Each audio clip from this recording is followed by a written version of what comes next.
says MT here. So this is a Hungarian oak barrel. It says MT, and that's medium toast. Okay. So when he means by toasting, he means the actual fire it takes to... The charring of the inside of the barrel. Wow. Yeah, right. That's right. So how can you tell? So there's an XM over here too. XM. So That is probably, it's going to be medium, but it's probably like medium plus. oh, and there's an M for medium over there. Yeah. We Oh, tend to okay. use MT and HT. We don't use a whole, there's a little bit of LT in there as well, so. Lightly And depending toasted. on the cooper, they sometimes call it something slightly different, but it gives you that information too. And it also typically tells you the name of the forest, especially in France. So there are 5 forests that the French use for oak, and the Tonnellerie forest is one of them. There's Limousin and Vosges, and I can't remember the other 2.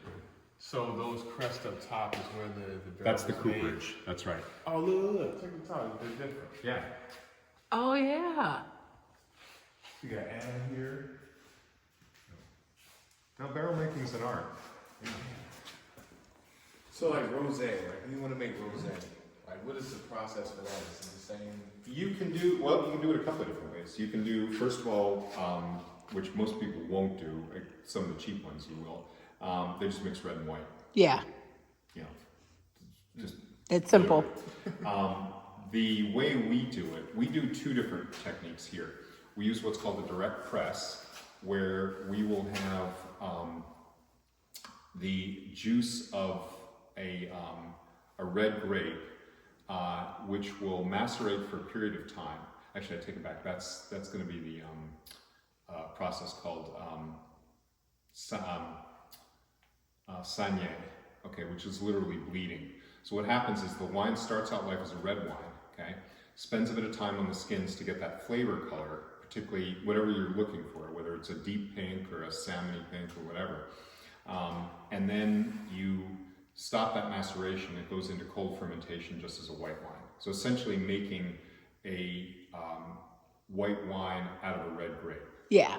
But the thing is, with red grapes, the color all comes from skin contact.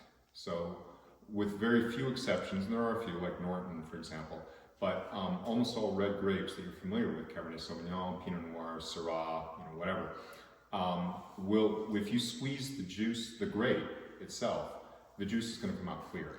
Oh wow. So all the color comes from The skin. the pigments in the skin, correct. Wow. So you put the skin back into the wine. It will macerate, yes. Oh, okay. So skin contact.